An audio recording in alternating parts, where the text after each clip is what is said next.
কিন্তু জিবরাইলের মাধ্যমে আল্লাহ পাক আমাদের কাছে মেসেজকে পৌঁছাতে চেয়েছে।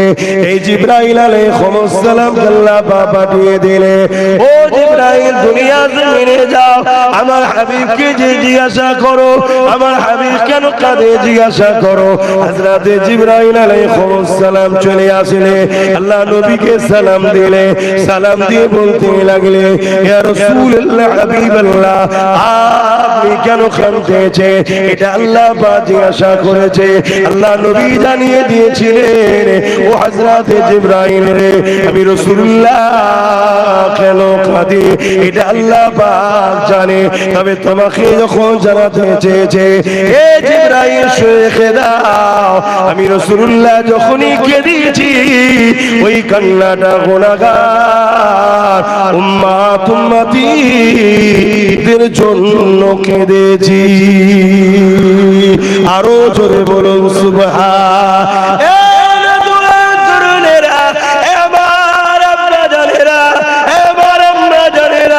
আল্লাহ রাসূল যখনই কেঁদেছে তোমার আমার জন্য কেঁদেছে, ওই দিনেও রাসূলুল্লাহ কেঁদেছে তোমার আমার জন্য। হযরতে জিবরাইল আলাইহিস সালাম বলতে লাগলে, ইয়া রাসূলুল্লাহ, ইয়া হাবিবাল্লাহ, হুজুর আপনি আজকে কেন কাঁদেন? আল্লাহ নবী জানিয়ে দিলেন, জিবরাইল রে, আমি আজকে এই জন্য কাঁদতেছি, আমি কাবা শরীফ সব করতে করতে আমি রাসূলুল্লাহ মনে পড়ে যায় অন্য নবীর উম্মতের কথা, আদ জাতির কথা, সামুদ জাতির কথা। সেই নবীর উম্মতেরা তাদের নবীর কথা শুনে না বলে আল্লাহ পাক তাদের উপরে আযাব গজব দিয়ে আল্লাহ তাদেরকে মিটিয়ে দিয়েছে।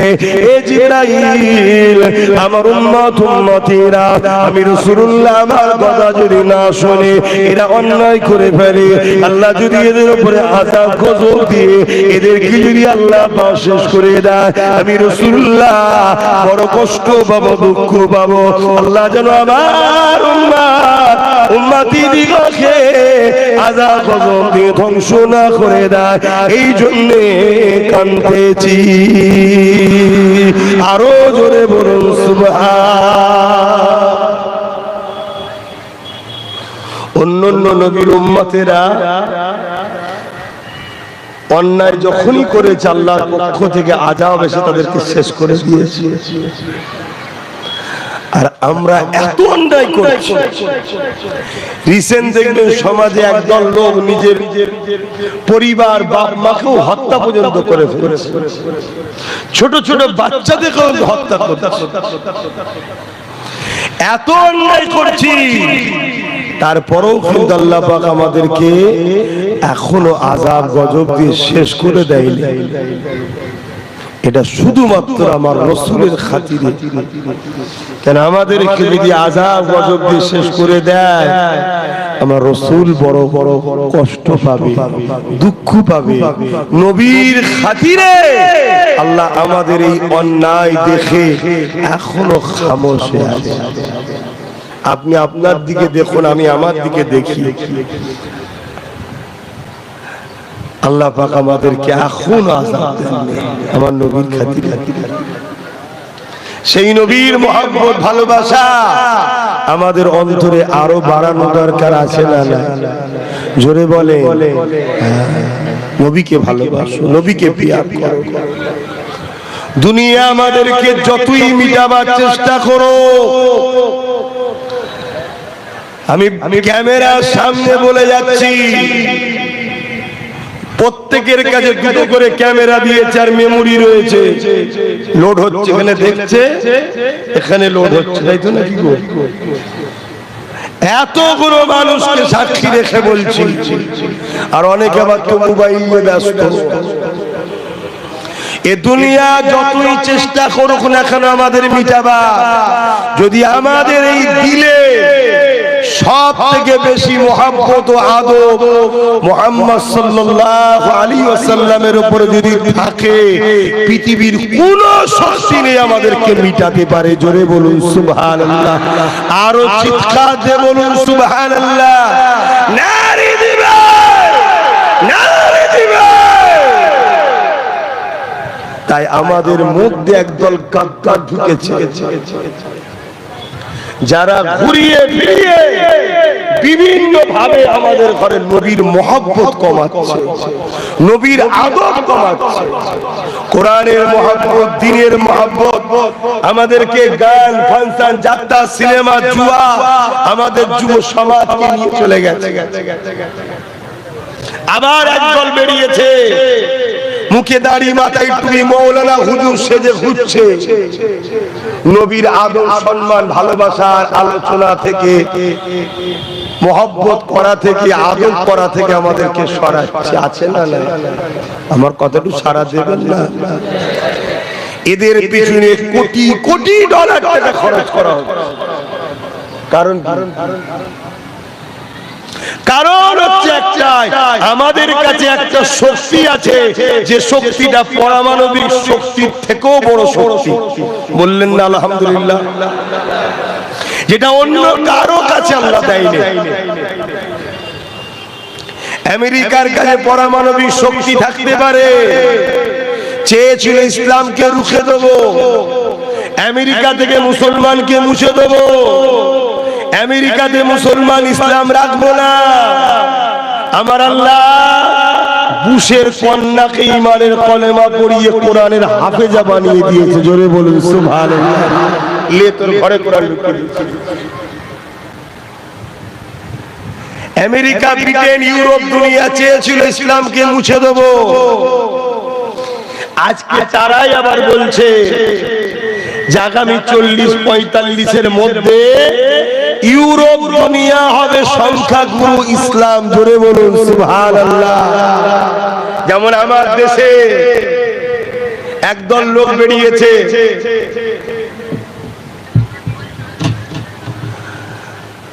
তারা এখন চাইছে ইসলামকে মুছে দেবো। শুনছেন তো? চাইছে না? বলে না, অনেক সময় মিডিয়ায় দেখেন কোরআনকে ব্যান করা দরকার, ইসলামকে ব্যান করা দরকার। পাগল গুতে গেলে একটা ফুসকুড়ি হলে মিটাতে পারবি? আল্লাহ চুলকোনা দেবে, চুলকে চুলকেই মরে যাবে, ওষুধ খুঁজে পাবি। তারা আবার স্বপ্ন দেখছে ইসলাম মিটাবো। হ্যাঁ, আমাদের একটা প্রশ্ন আছে ভাই, আমরা বাঁচবো কিনা একটা প্রশ্ন আছে। কেন? আমাদের কাছে ওই বললাম একটা পাওয়ার আছে, ওই পাওয়ারটাকে করার জন্য যারা প্রকাশ্য বলছে কোরআন মিটাবোই, আমার ওয়াজ বুঝছেন তো নাকি আপনারা? এই বুঝছেন তো নাকি? বেকার বকা হবে।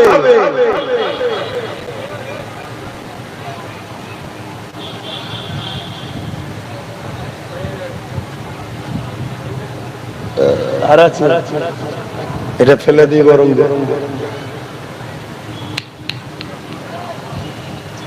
ভালো করে আমি আবার পেটের জ্বালাই মালাই এসেনি, আমি কোন জায়গাতে পেটের জ্বালাই যাই না। আমার লক্ষ্য আমার নবীর উম্মতদেরকে দুনিয়া আখিরাতে বাঁচাবার চেষ্টা করা। এবার বাঁচবেন কি বাঁচবেন না ওটা আমার হাতে নেই, তবে আল্লাহ বলেছে কেউ যদি চেষ্টা করে আমি তাকে বাঁচাবো। আমার লক্ষ্য আপনাকে রাস্তা দেখানো, আমি চেষ্টা করছি। এজন্য দেখবেন আমার দুশমন অনেক, আমাকে প্রচুর মানুষ গালিগালাজ করে, আমার জলসাকে বন্ধ করার জন্য হাজারো ষড়যন্ত্র হয়।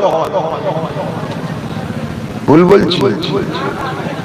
কারণ একটাই, আমি প্রকাশ্য ইসলামের দুশমন, আর আমাদের মধ্যে লুকিয়ে থাকা গাদ্দার গুলোকে মানুষকে চিনাতে চায়। প্রকাশ্য দুশমন যত বড়ই সংখ্যা থাকে না কেন, আমাদেরকে মিটাতে পারবে না যদি ঘরের গাদ্দারকে আমরা চিনে যাই। বদরের সাহাবাদের সংখ্যা কত ছিল? বলুন বলুন। 313। আর প্রকাশ্য দুশমনদের সংখ্যা 1000-এর উপরে। অস্ত্র কাদের হাতে ছিল? 1000 যারা। তীর ঢাল কাদের হাতে? 1000 যারা। ঘোড়া উট হাতি কাদের দিকে? 1000 যারা। 313 জন গেছে খালি হাতে। কেন? উদ্দেশ্য ছিল সোলে করার, মীমাংসা করার, আলোচনা করার। আমি আছি মদিনায়, তুই আছিস মক্কায়, কেন আজ বেরিয়ে ঝগড়া করতে আসছিস? মক্কায় চলে যা, মদিনায় আমরা থাকি। এই আলোচনা করতে গিয়েছিল। হাজার সংখ্যা আবু জেহেলের, তরোয়াল অস্ত্র হাতে আবু জেহেলের। শয়তান লোক দেখে, অস্ত্র দেখে, ক্ষমতা দেখে, আর এদিকে 313 জন খালি হাতে দেখে আবু জেহেল ভাবলো এই সুযোগকে কাজে লাগাতে হবে, মুহাম্মদ রাসূলকে ছাড়লে হবে না, এই সময়তেই শহীদ করতে হবে। কিন্তু জানে না 313 জনের অন্তরে একটা পাওয়ার আছে, যে পাওয়ার পৃথিবী কেন দুনিয়া আখিরাতের সমস্ত কিছুর উপরে ক্ষমতা রাখে। জোরে বলুন সুবহানাল্লাহ। ওই পাওয়ারটা কি? ঈমানটা কি?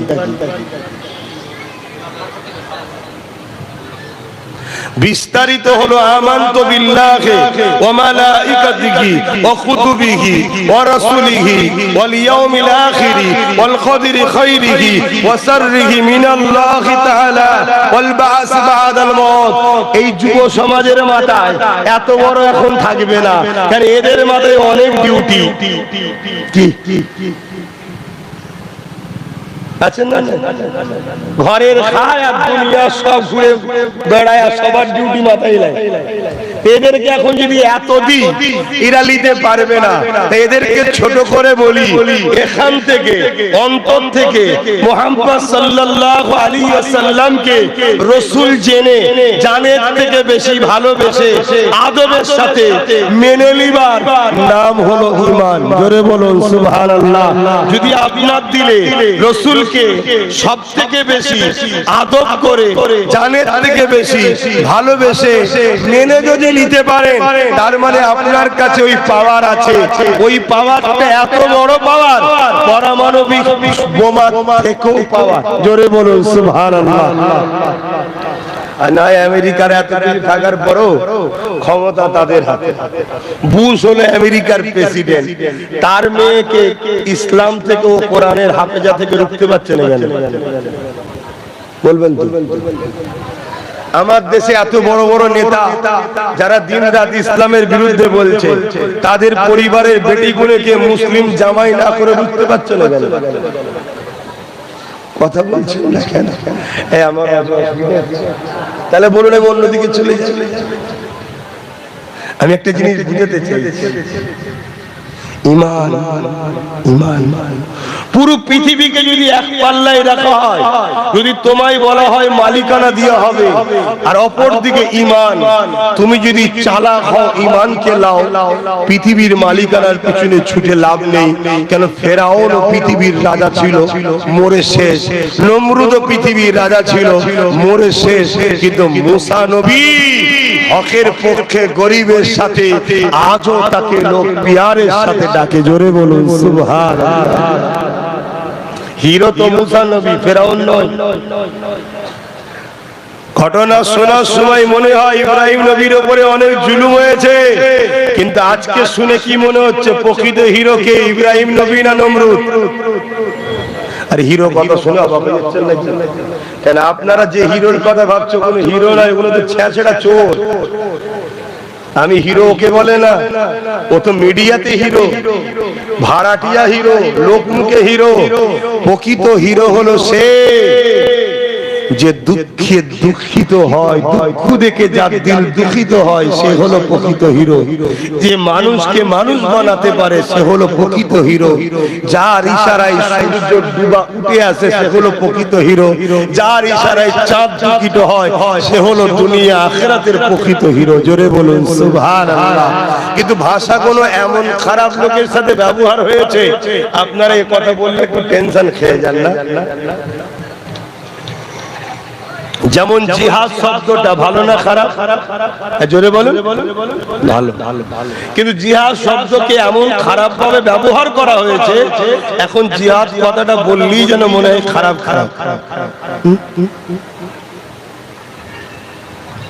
বদরের ময়দানের কথা একটু বলি শোনেন, কথা যখন এসে গেছে একটু শোনেন। ইসলামে কখনো সংখ্যা দিয়ে জিতিনি আমরা কখনো অস্ত্র পাওয়ার দিয়ে, ম্যান পাওয়ার দিয়ে, মানি পাওয়ার দিয়ে, মাসুল পাওয়ার দিয়ে কখনো আমরা জিতিনি। আমরা যখনই জিতেছি ইমানের পাওয়ারে জিতেছি।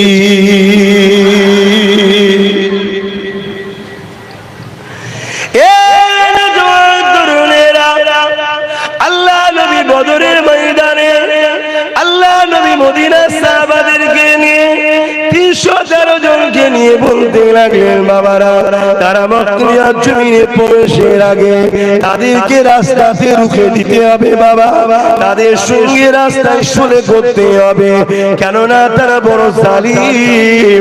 তারা যদি মদিনায় এসে যায় মদিনার উপরে হামলা করে দেবে। তারা এত বড় জালিম, নারীদেরকেও ছাড়বে না, তারা বাচ্চাদেরকেও ছাড়বে না। আজ যেমন প্যালেস্টাইনের উপরে ইসরায়েলের নেতাগো পৃথিবী বিখ্যাত সন্ত্রাস, বাচ্চা ছেলেগুলোকেও ছাড়লো না। 45,000 বেগুনা বাচ্চাকে মেরে দিয়েছে। একটা 3 বছরের বাচ্চাকে ইসরায়েলের সেনারা 300-র উপরে গুলি চালিয়েছে। ভাবতে পারেন এরা কত বড় সন্ত্রাস, এরা কত বড় মানবতা বিরোধী। অথচ পৃথিবীর মিডিয়া এদের হাতে, পৃথিবীর অস্ত্র এদের হাতে, পৃথিবীর রাজ ক্ষমতা এদের হাতে। এরা এত বড় সন্ত্রাসী করার পরও মিডিয়াতে ইসলামকে সন্ত্রাস ভাবে দেখানো হয়, ইসলামের বিরুদ্ধে কথা বলা হয়। এই যুবকেরা, তরুণেরা, এর জন্য দোষী হলো ইসলামের মুসলিম দেশগুলোর নেতারা। তারা হক কথা বলে না, আর আমরা মুসলমান, আমরা হক পক্ষে দাঁড়িয়ে নাই। এই আসল পরিবর্তন হতে হবে। কারো বলে হতে পারে আমরা এই কোটিগত মানুষ এখানে দাঁড়িয়ে থেকে আমরা কি করতে পারি, আমরা কি করতে পারবো না পারবো জানি না। তবে এতটুকু জানি, ইব্রাহিম আলাইহিস সালাম যখন নমরুদ আগুনে ফেলে দিয়েছিল, ওই সময় একটা গিরগিটি সে মুখে করে চোঁচে করে এমন করে মুখে করে ফু দিয়ে ইব্রাহিম নবীর আগুনকে ধরাবার চেষ্টা করছিল। গিরগিটির আগুনে কি আগুন বাড়বে? না, বাড়বে না। কিন্তু সে প্রমাণ করেছিল আমি ইব্রাহিমের বিরুদ্ধে। অপরদিকে একটা আজিনায় সে চোঁচে করে পানি নিয়েছে, ইব্রাহিম নবীর আগুনকে নিভাবার চেষ্টা করেছিল। তার চোঁচের পানিতে আগুন নিভাবে না, কিন্তু সে প্রমাণ দিয়েছিল আমি ইব্রাহিম নবীর পক্ষে। আমার আল্লাহ পাক ফেরেশতাদের নিয়ে দেখাতে লাগলে, ওরে আমার ফেরেশতারা দেখ, দুটোই আমার মখলুক। আজ নয় আমার নবীর পক্ষে, আর গিরগিটি নবীর বিরুদ্ধে। আমি আল্লাহ আজরাইলকে মারা নিষেধ করে দিলাম, আর গিরগিটিকে দেখে মারা জায়েজ করে দিলাম। তাহলে মনে রাখবেন, ও কিছু ক্ষতি করতে পারেনি, কিন্তু ইব্রাহিম নবীর বিরুদ্ধে ছিল। আজরাইল কোনো উপকারও করতে পারেনি, ইব্রাহিম নবীর পক্ষে ছিল। আজ আমরা মালদার গুটি কত লোক বসে এখান থেকে চিনলে কোনো উপকার করতে পারবো কি পারবো জানি না।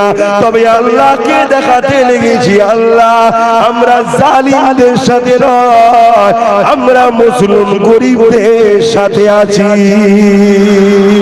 আরো জোরে বলুন সুবহান। নারে তাকবীর, নারে তাকবীর। মাইক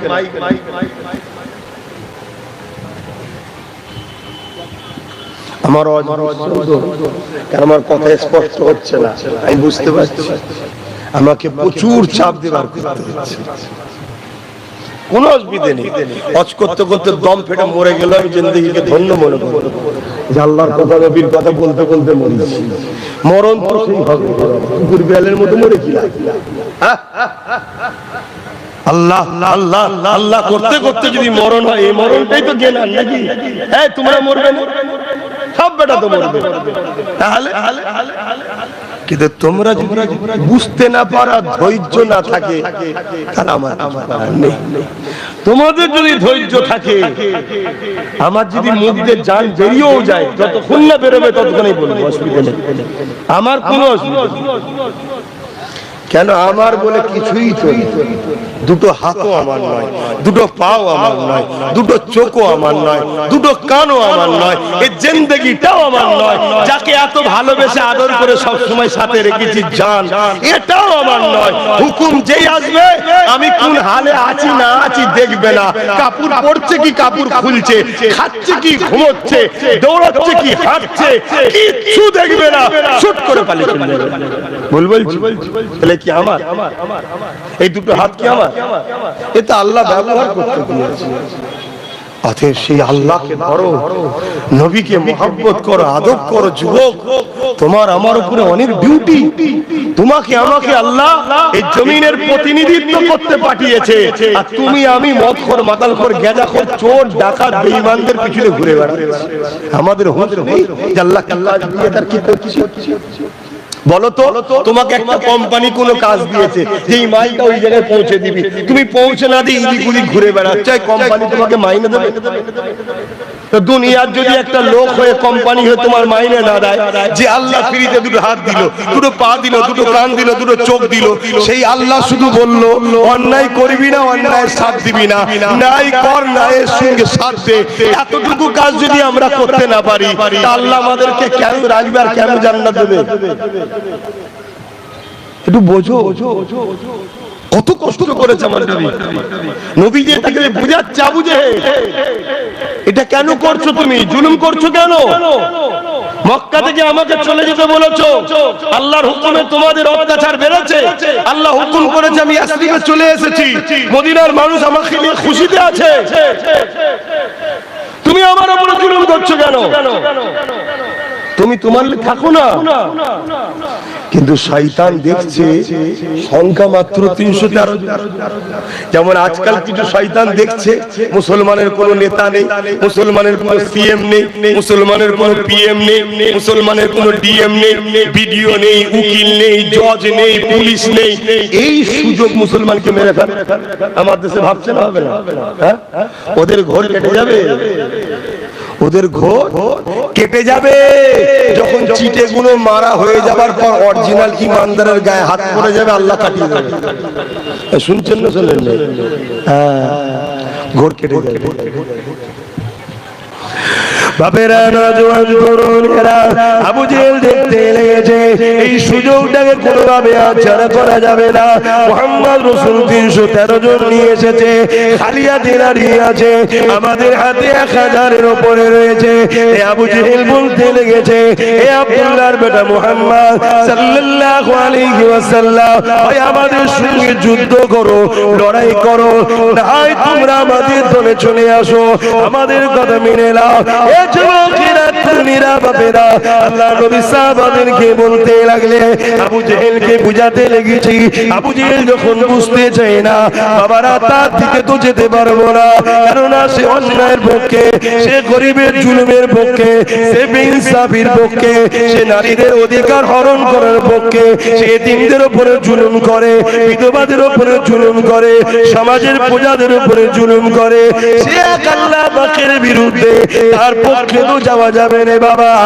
আরে সাহাবারা দ্বিতীয় জিনিসটা যখন বলেছে, আমার সঙ্গে তৈরি হও লড়াই করার জন্য, এ বাবা সাহাবারা তারা যখন চাইছে আমাদেরকে তো জানকে বাঁচাবার জন্য ডিফেন্সে যেতে হবে, আর যদি কেউ বলে হয় তোমরা ইসলাম ছেড়ে দাও, তাই আমাদের দিকে চলে আসো, তাই যুদ্ধের জন্য তৈরি হয়ে যাও, তাহলে আমাদের ঘরেও তো বলতে হবে, আপনাদের যখন ইচ্ছা যাচ্ছে আয় একবার লড়াইটা করেই দেখি, জনমের মতো মজাটা চাকাবার দরকার আছে। এই আমার রাসূলুল্লাহ বলে দিয়েছিলেন। এ বাবা সাহাবারা, আবু জেহেলকে একবার নয়, দুবার নয়, নয়, তিনবার বোঝালাম। ও যখন বুঝতে চাইনি বাবা, তাহলে একটু রেডি হয়ে যাও বাবা, কাতারটা দিয়ে দাও বাবা, যুদ্ধে নরকৌশলটা শিখিয়ে দিই বাবা। সাহাবারা বলতে লেগেছে, ইয়া রাসূলুল্লাহ হাবিবাল্লাহ, ওদের হাতে অস্ত্র রয়েছে, ওদের হাতে ঢাল আছে, ওরা খাঁটি ঘোড়ার পিঠে চেপে আছে। ইয়া রাসূলুল্লাহ হাবিবাল্লাহ, আমরা তো খালি হাতে রয়েছি, খালি পায়ে হেঁটে এসেছি। ইয়া রাসূলুল্লাহ, আমাদের তো কিছু নেই। আল্লাহ নবী বলেছিলেন, এবারে সাহাবারা আমাদের কিছু থাকুক চাই না থাকুক, ওদের যা থাকে থাকুক গে যা, আমাদের সঙ্গে আমাদের আল্লাহ রয়েছে। আরো জোরে বলুন সুবহান। খাজুরের ডাল নাও বাবা, কি নিতে বলছো? খাজুরের ডাল। আর জালিমদের হাতে কি? অস্ত্র। আজও অনেক মুসলমান বলে, কি করব, ওদের পুলিশ আছে, ওদের এমএলএ আছে, ওদের সিএম আছে, ওদের পিএম আছে, ওদের ডিএম আছে, ওদের মিলিটারি আছে, ওদের অস্ত্র আছে, কি করব? এটা মুমিনের কাজ না। এই কথা, এই কথা তোমার ঈমান দুর্বলের প্রমাণ দিচ্ছে। আর তোমাকে এই দুর্বল ঈমান করেছে কারা জানো? একদল মোল্লা মৌলভী সাহেবরা। উদাহরণ দেবো, দেখো অনেকে বলে না, বেশি লাফালাফি করিস না, ও চলে আসবে, ও চলে আসবে, মানে ভয় দেখাচ্ছে। এই ভয় খেতে খেতে খেতে খেতে আমার জাতি এত ভীতু হয়ে গেছে, এত ভীতু হয়ে গেছে, বাপকে যদি সমাজের চোখের সামনে পাড়ার একটা ফুটো মস্তান যদি বাপকেও মারে, ছেলে চুপ করে দেখছে। কেন? তুমি দুর্বল, তুমি একটা জ্যান্ত লাশ। তুমি বেঁচে থাকা আর না থাকার মধ্যে কোনো পার্থক্য। তোমার মধ্যে ঈমানের সেই পাওয়ার থাকতো, তোমার বাপের গায়ে যখন হাত তুলেছে, তুমি আল্লাহু আকবার বলে ঝাঁপিয়ে পড়বে। পরে কি হবে না হবে পরের কথা। তুমি কেমন সন্তান? তোমার বাপের অপমান দেখছো, তোমার মায়ের অপমান দেখছো, তোমার বেটির অপমান দেখছো, আর তোমাদেরকে দুর্বল করেছে। তোমাদেরই মধ্যে একদল মুনাফিক আলেম উলামা আছে। তোমাদেরকে সালাউদ্দিন আইবি চিনাই নে, খালিদ বিন ওলীদ চিনাই নে, তোমাদেরকে বদরের কথা শোনাই নে, তোমাদেরকে উমর ফারুকের কথা শোনাই নে। শুনছো তো নাকি? শুধু বলছে মহব্বত। কি করা যাবে, কি করা যাবে? এই কথা